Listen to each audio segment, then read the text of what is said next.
Bismillahirrahmanirrahim. Assalamualaikum warahmatullahi wabarakatuh. Waalaikumsalam warahmatullahi wabarakatuh. Bismillahirrahmanirrahim. Alhamdulillahi rabbil alamin. Wassalatu wassalamu ala habibi rabbil alamin.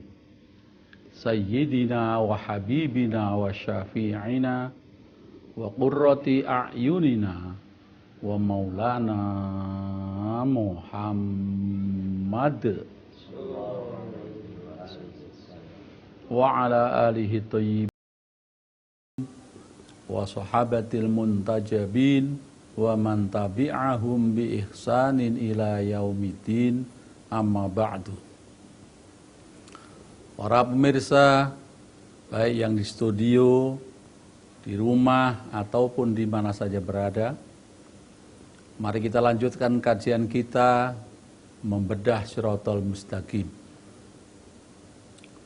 Kemarin sudah kita pahami semuanya bahwa Nabi Muhammad Shallallahu Alaihi Wasallam terbukti melalui Al-Quran maupun melalui akal kita yang sehat. Beliau adalah manusia luar biasa yang tidak mungkin bisa berbuat salah maupun keliru. Nah, dengan demikian, maka dengan tenangnya kita, dengan tentramnya kita mengikuti apa yang dibawa oleh Rasulullah tersebut. Karena orangnya dijamin suci, bisa kita teladani. Ya, pemirsa sekalian. Nah, berarti sudah ketemu sekarang. Ini steril. Sehingga dari sini ajaran yang keluar adalah pasti benar. Ya, bagaimana dengan orang-orang ini? Begitu kan yang mau kita bedah ya. Kalau Rasulullah adalah manusia luar biasa, berarti selainnya adalah biasa.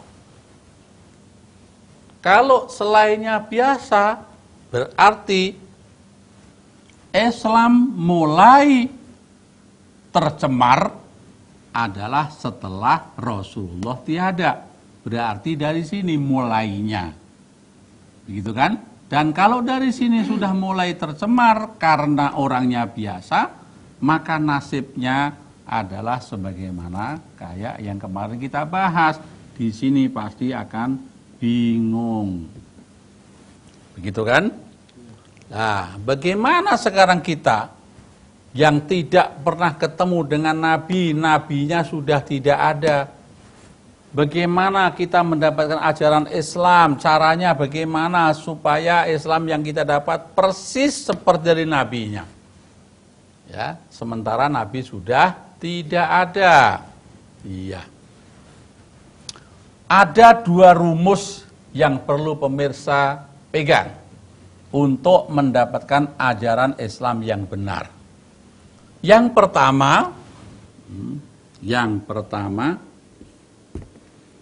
bahwa Rasulullah Shallallahu Alaihi Wasallam ini menjadi utusan Allah bukan untuk orang Arab saja, tapi untuk manusia seluruh dunia. Itu rumus. Ya, Nabi Muhammad menjadi nabi, menjadi utusan Allah untuk manusia seluruh dunia, bukan untuk orang Arab saja. Rumus. Yang kedua, ajaran Islam yang dibawa oleh Rasulullah itu bukan untuk sehari dua hari, tapi sampai kiamat.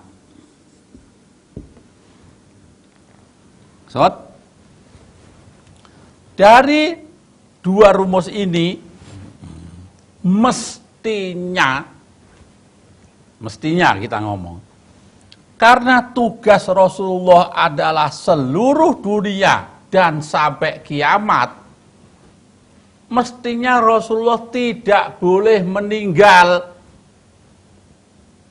Karena tugasnya seluruh dunia dan sampai kiamat. Mestinya itu. Namanya seluruh dunia, kan kudu ke Indonesia segala. Kudu ke Malaysia, kudu ke Thailand, kudu kemana-mana ini Nabi Muhammad ini mestinya. Dan tidak boleh meninggal karena sampai kiamat. Supaya apa? Supaya ajaran Islam tetap murni, tidak tercemar oleh wadah-wadah yang tidak dijamin suci tadi. Maksud begitu? Akan tetapi faktanya sudah meninggal. Ada orang ngomong, ya namanya manusia ya meninggal lah. Bagaimana Ustadz menuntut supaya sampai ke dunia? Saya bilang, lah apa Allah ini gak bisa manjangin umurnya ini? Kan dia maha kuasa dia. Panjangin aja umurnya sampai kiamat. Setelah selesai tugasnya baru meninggal. Begitu saya jawab. Iya, tapi fakta Nabi telah meninggal. Nah, kalau begitu bagaimana pertanggungan jawab Allah Subhanahu wa taala ini? Ya, yang telah berfirman katanya Nabi Muhammad ini nabi terakhir, nggak boleh ada nabi lagi. Dan ajarannya sampai kiamat. Bagaimana kalau pertanggung jawabnya? Kalau nabinya sudah meninggal, belum sampai kiamat udah meninggal, belum sampai muter seluruh dunia sudah meninggal. Iya. Salah satu tanggung jawabnya mestinya kalau begitu Allah Subhanahu wa taala telah mempersiapkan wadah selanjutnya untuk menampung ajaran yang disampaikan oleh Nabi Muhammad, dan itu harus ada setiap zaman sampai kiamat tiba. Ya, dan tugasnya orang-orang ini adalah menampung ajaran Nabi Muhammad tersebut. Begitu mestinya. Nah, jadi karena klaimnya Allah SWT Nabi Muhammad untuk seluruh dunia, maka beliau harus punya kader. Allah Subhanahu wa taala harus mempersiapkan kader-kadernya Muhammad Rasulullah. Ya, katakan ini orangnya. Ini mestinya harus sampai kiamat karena nerusin tugasnya Nabi Muhammad. Kalau ini kok ternyata meninggal, maka harus ada kader lagi. Ini meninggal, harus ada kader lagi. Dan begitu seterusnya, sehingga sekarang pun harus ada kadernya Muhammad Rasulullah. Begitu. Nah, dan karena kader-kader ini bertanggung jawab untuk menyampaikan ajarannya, dan ajarannya itu adalah ibarat air steril, maka orang-orang tersebut ibarat wadah harus dijamin steril. Supaya apa? Supaya tidak tercemar nanti ajarannya. Maksud begitu? Nah, kalau sampai ini tidak steril berarti tercemar. Dan kalau tercemar berarti ini yang harus kita tuntut. Bagaimana pertanggungan jawabnya? Katanya ini sampai kiamat, ajarannya sampai kiamat. Ya, sehingga harus ada orang-orang tersebut, ya harus dijamin sterilannya. Nah, mungkin pemirsa bertanya-tanya, apa ada ayat Al-Quran yang menyebutkan bahwa selain Nabi Muhammad ini ada orang-orang yang dijamin steril? Sementara kemarin kita bahas, kebanyakan umat Islam malah nggak tahu, jangan-jangan orang-orang ini selanjutnya, yang Nabi Muhammad aja dipandang tidak steril, bisa salah, bisa keliru. Bagaimana untuk meyakini ada orang-orangnya? Iya, pemirsa sekalian, cek and recheck. Satu-satunya peninggalan Rasulullah Shallallahu Alaihi Wasallam yang paling mudah kita dapatkan adalah Al-Quran. Ya, peninggalan Rasulullah, mukjizatnya yang abadi, yang sampai saat ini dan sampai kiamat akan tetap ada, yang tidak mengenal perubahan, tidak mungkin ada distorsi, dijamin oleh yang berbicara. Bismillahirrahmanirrahim. Inna nahnu nazzalna dzikra wa inna lahu lahafizun. Sungguhnya aku yang menurunkan Al-Quran dan aku pula lah yang menjaganya. Nah, dari ini kita akan cek and recheck. Siapa orang-orang yang bisa kita temukan nanti menjadi generasi pelanjut risalah Muhammad Rasulullah Sallallahu Alaihi Wasallam. Iya, para pemirsa sekalian, kita setiap hari minimal 17 kali pasti membaca surat dalam sholat, yaitu surat Al-Fatihah. Dan di dalam surat Al-Fatihah itu ada ayat, mungkin umat Islam kurang sadar di sini. Bismillahirrahmanirrahim. Iyyaka na'budu wa iyyaka nasta'in. Ya Allah, hanya kepadamu aku menyembah dan hanya kepadamu aku minta pertolongan. Tuh, dinyatakan begitu. Nah, minta tolong apa? Ihdinas siratal mustaqim. Tunjukilah kami ke jalan yang lurus. Dari ayat ini berarti jelas jalan yang lurus itu ada. Kita disuruh mohon, ya Allah tunjukilah kami jalan yang lurus. Berarti ada jalan lurus itu. Maksud begitu? Nah, ini isyarat berarti. Ya.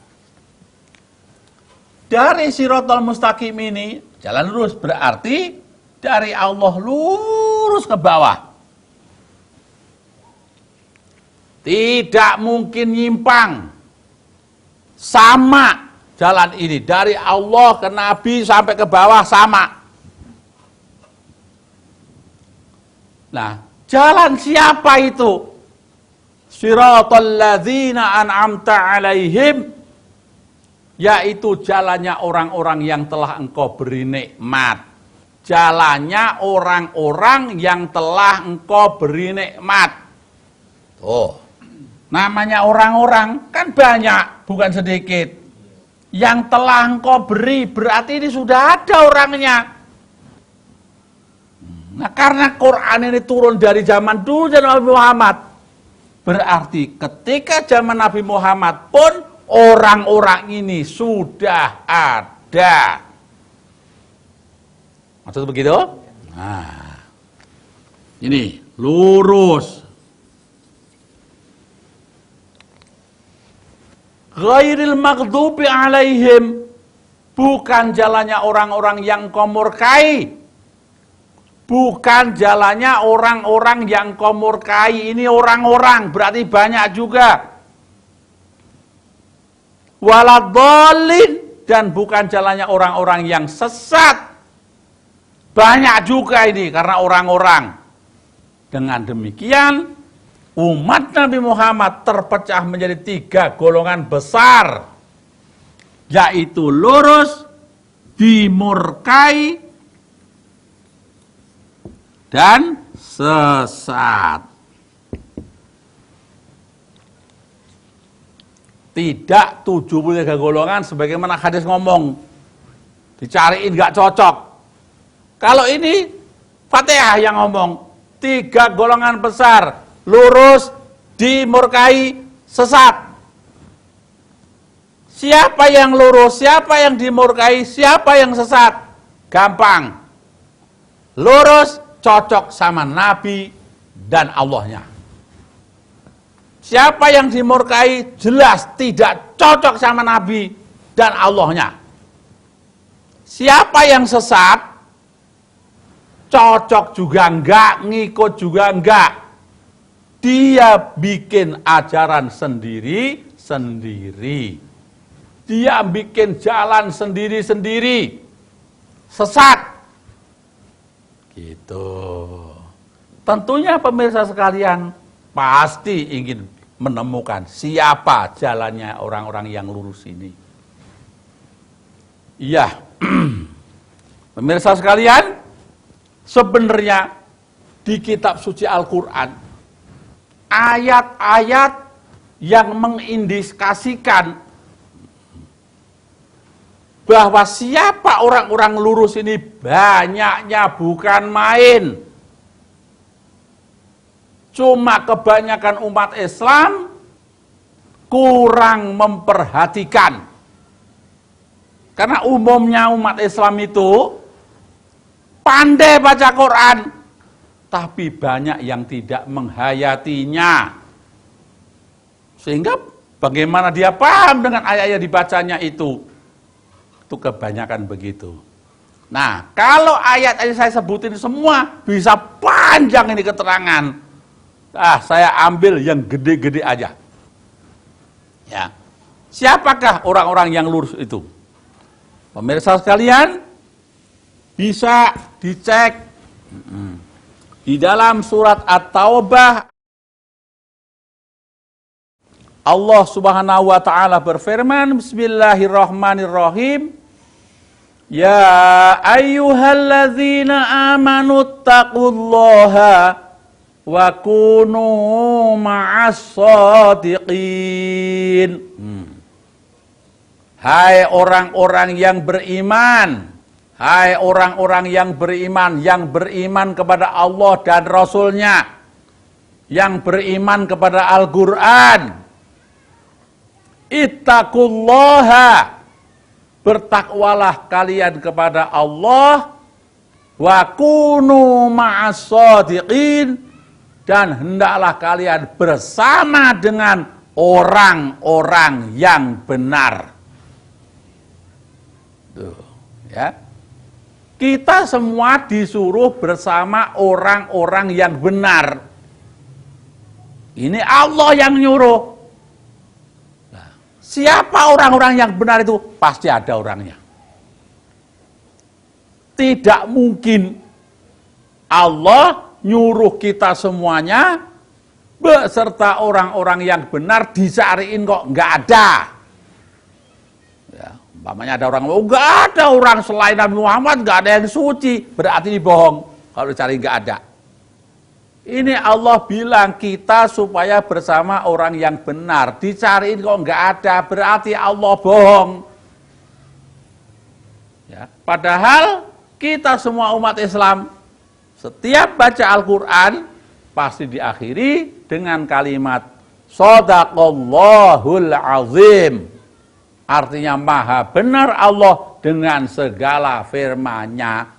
Maha benar segala firman-Nya. Ini satu firman-Nya. Ya. Nah, siapa orang-orang yang benar itu? Ya, kita cari bersama. Nah, berarti ada di sini. Tolong dihapus saja ini Pak Supar ini. Ya, hapus yang bawah ini. Ya, dihapus.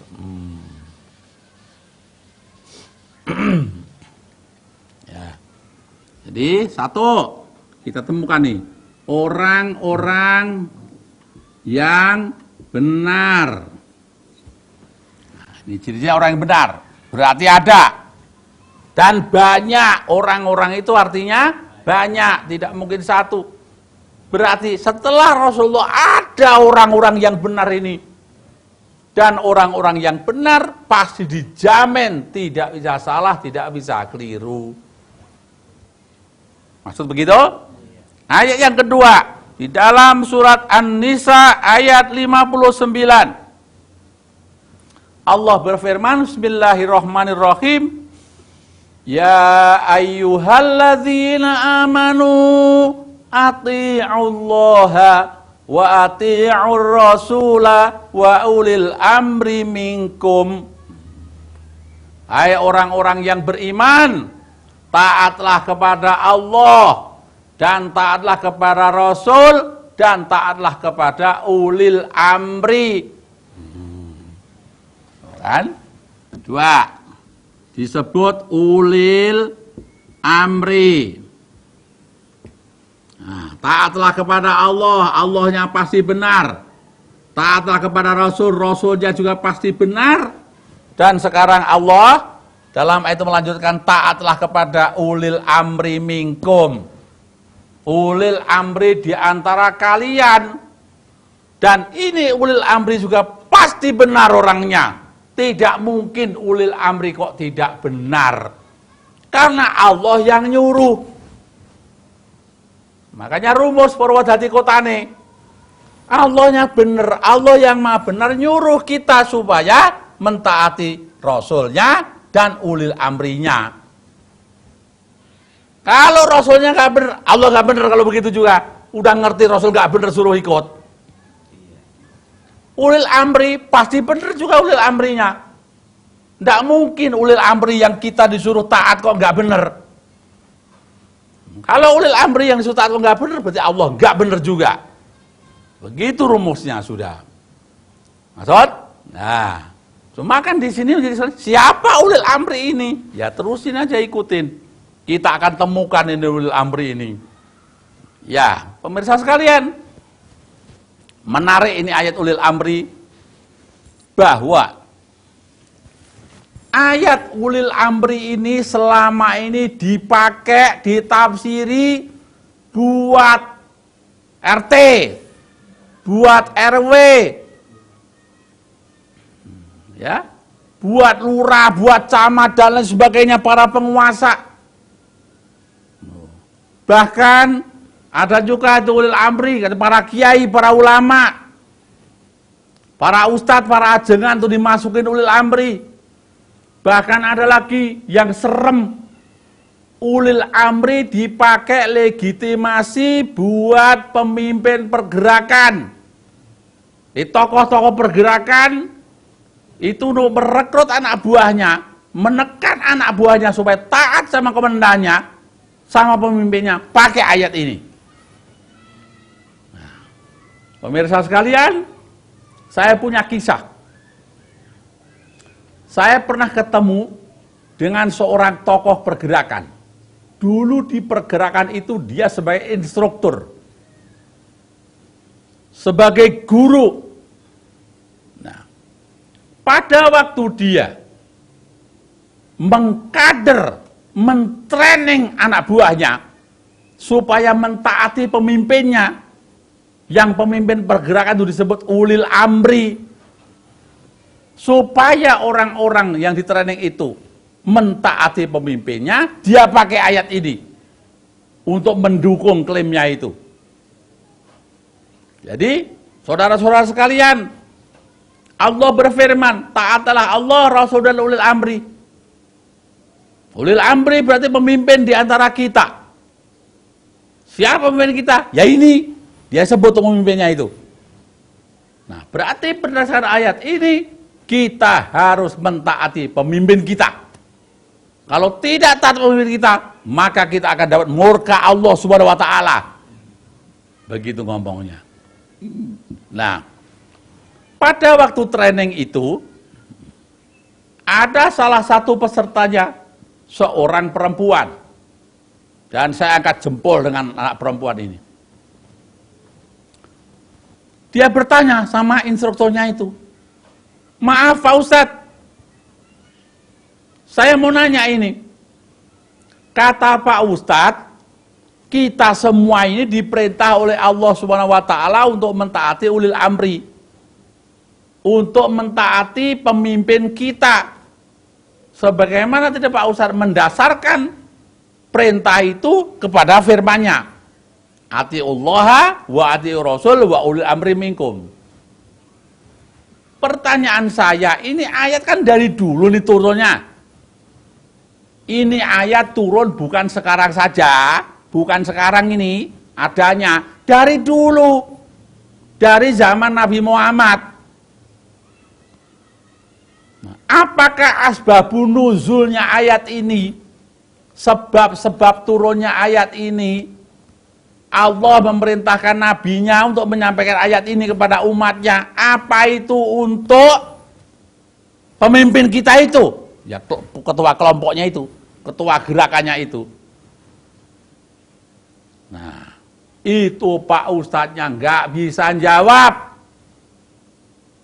Karena pemimpinnya baru sekarang ada kan? Gitu. Sedangkan ayatnya dari dulu adanya. Nah, puyeng itu ustadznya. Nah, karena puyeng, dia keluar dari gerakannya itu, dia mencari siapa ulil amri yang sesungguhnya ini. Nah, alhamdulillah ustadznya itu ketemu dengan saya. Akhirnya saya bikin presentasi begini. Siapa ustadz yang dimaksud? Ya, yuk kita cari bersama. Begitu.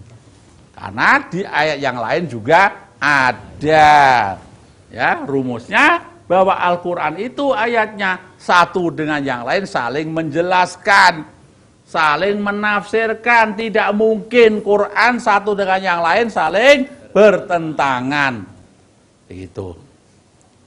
Nah, yang ketiga, firman Allah Subhanahu wa taala Al-Imran ayat 103. Bismillahirrahmanirrahim. Wa'tasimu bihablillahi jami'an wa la tafarraqu. Dan berpegang teguhlah kalian semua dengan tali Allah dan janganlah bercerai-berai. Tuh, ini kita diperintah untuk berpegang dengan tali Allah. Oh, tali Allah. Namanya tali Allah berarti tali yang nyambung dengan Allah. Dan karena Quran ini bukan hanya waktu itu saja, sampai kiamat, berarti sampai sekarang pun tali Allah itu ada. Maksud begitu? Dan tali Allah ini juga pasti dijamin kebenarannya, tidak mungkin salah, tidak mungkin keliru. Kalau salah berarti pedot antara Allah dengan dia, dan tidak mungkin bisa nyambungkan kepada Allah Subhanahu wa taala. Yang keempat, Allah berfirman bismillahirrahmanirrahim, An-Nahl 43. Fas'alu ahla dzikri in kuntum la ta'lamun. Maka bertanyalah kalian semuanya kepada ahli zikir jika kalian tidak mengetahui. Nah, 4 namanya adalah ahli zikir namanya. Ahli zikir. Oh, bertanyalah kalian semua kepada ahli zikir. Oh, kita kalau bingung, termasuk sekarang ini kita lagi mencari siapa mana jalan yang lurus. Allah bilang, tanyalah kepada ahli zikir. Berarti ahli zikir ini ada orangnya. Tidak mungkin kok nggak ada, kita cari kok nggak ada. Ingat rumusnya, Al-Quran sampai kiamat. Ya, karena itu ahli zikir dulu ada, sekarang pun ada, nanti pun akan tetap ada. Nah, siapa ahli zikir ini? Tentunya adalah siapapun nanti kita cari yang mampu menjawab semua persoalan. Dan pasti benar. Tidak mungkin ahli zikir ditanya kok nggak bisa jawab. Ya, pemirsa sekalian, ya ayat ini juga sering dipakai oleh kebanyakan kaum muslimin. Ahli zikir siapa? Ya ustaz, kiai, ulama, ajengan itulah ahli zikir. Coba dicek Purwodadi kotane, bisa nggak itu yang dituju itu menjawab semua persoalan? Udah satu aja pertanyaan, suruh nunjukin siapa aliran yang paling benar. Ajaran Islam mana yang benar? Apa ada yang mampu menjawab? Berarti nggak cocok kalau begitu dengan ahlu zikir. Iya, siapa ahli zikir yang sesungguhnya para pemirsa? Pada kesempatan yang lain akan kita lanjutkan. Begitu saja, sampai jumpa pada pertemuan yang akan datang insyaallah. Wabillahi taufiq wal hidayah. Wassalamualaikum warahmatullahi wabarakatuh.